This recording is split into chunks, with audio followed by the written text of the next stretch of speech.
course, not only we find interesting information concerning this intraterrestrial kingdom of the ancient traditions, much later works, many of them talking about immortality, invite us to imagine a wonderful world beneath our feet.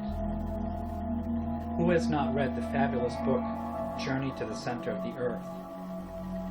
Jules Verne considerably approaches the secret of the inner realm in this novel, first published in 1864.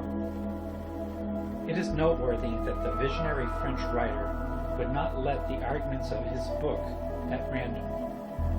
Verne knew what he was doing, not in vain stepped forward decades before the development of nuclear submarines in 20,000 Leagues Under the Sea, and anticipated the moon landing in 1969 from the Earth to the moon. In the scientific field, we could cite the research of German Athanasius Kircher, 1602 to 1680, who in 1665 published a book of geology which sustained a hollow earth full of underground holes. Kircher was a respectable Jesuit and polyglot, considered by some as the father of geology. His extensive knowledge of Oriental languages and Egyptian hieroglyphs allowed him to reveal many mysteries that led to propose risky theories, especially for his time. Kircher was not the only one. Edmund Halley, John Cleve Sims, and other respected scientists come to the same conclusions. However, this does not mean that the Earth is hollow in the literal sense that has been given. Our planet is composed of 4 main layers: the crust, mantle, nucleus, and nucleolus. The bark, basically made of granite and basaltic rock, has a thickness of 30 to 40 kilometers. Much thinner oceanic trenches. Under the crust is the mantle, which extends inward about 2,900 kilometers. Compounded of magnesium silicate, iron, calcium, and aluminum, and the mantle below the core, which is believed to consist mainly of all those places are invoked in the underground tunnels. I have been fortunate to visit most of them. In the case of America, the giant passage begins in Mount Shasta through Mexico. Central America penetrates and makes its appearance in South America, for Colombia there continues to penetrate the Ecuador, Peru. The immense tunnel continues, touring the bowls of Bolivia, Chile, Argentina, and ending in Patagonia. An underground access is covered under the great plateau Samancura, where lies the sacred mount. However, we have strong indications that they would connect in some way to Antarctica, where dwells a mystery of significant proportions. An important branch of the Great Tunnel, known in ancient times as the Great Inca Trail, is located precisely in Peru. Thus, a true network of galleries and underground roads that spread in other regions of South America, particularly in Brazil, is formed. The White Brotherhood said that Sanskrit name Shambhala means place of peace, tranquility, an appropriate name for the work of sowing the seed of light in the world. The White Brotherhood is the very strength of the light polarizing the planet, inspiring many men and women in the world to turn on their own inner torch. Like shining beacons that guide ships, the call of the masters stimulates the traveler to discover his real sense and mission. Although lying silent somewhere within us, we will be sensitive to that activation if we are ready not only to listen, but to assume it, because it requires a commitment to humanity. The establishment of the White Brotherhood on Earth has gone through 3 stages.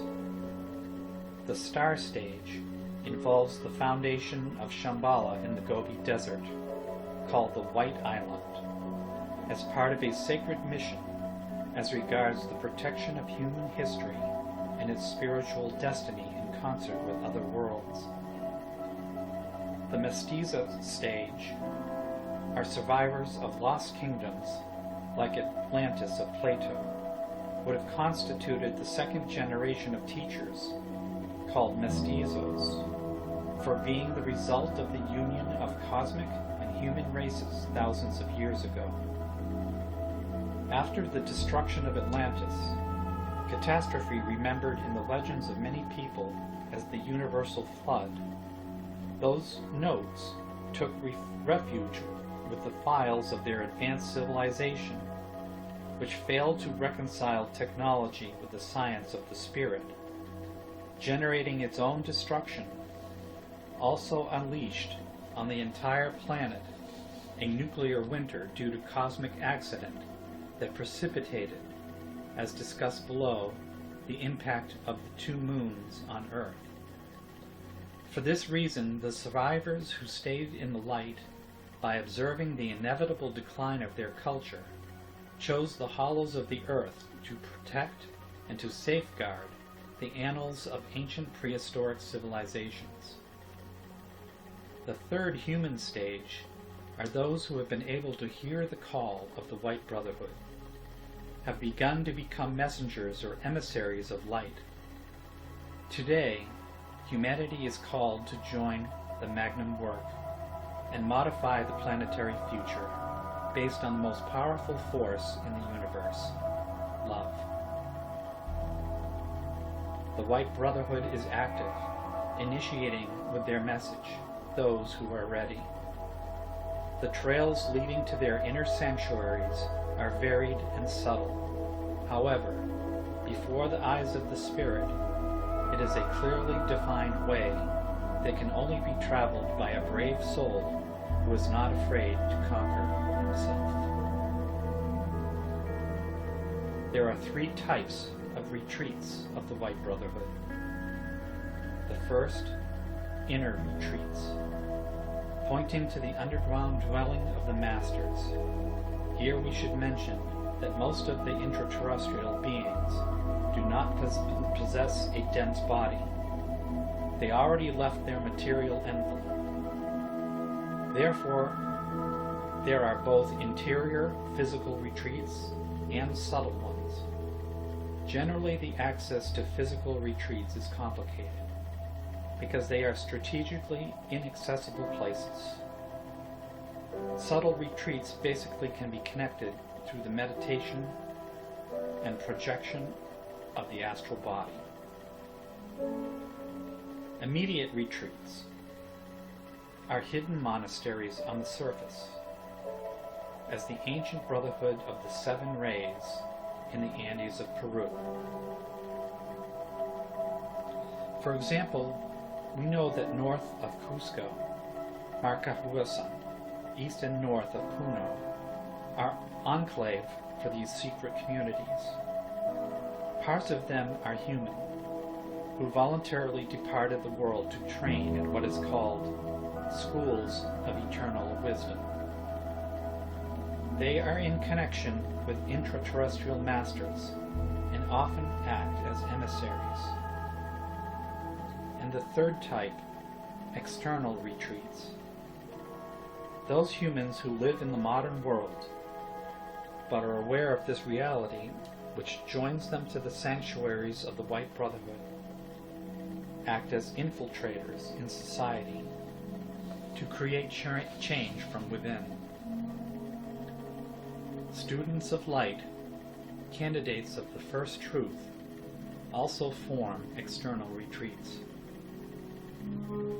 Currently, the inner retreats of the East are dormant. America has begun to wake up, and wise teachers of the underground cities are vigilant, protecting the annals of human history and sending the powerful light of knowledge to the entire planet. The great masters of the East know this activation. Not in vain, several lamas have been visiting throughout parts of America to identify the holy dwellings throbbing under our feet.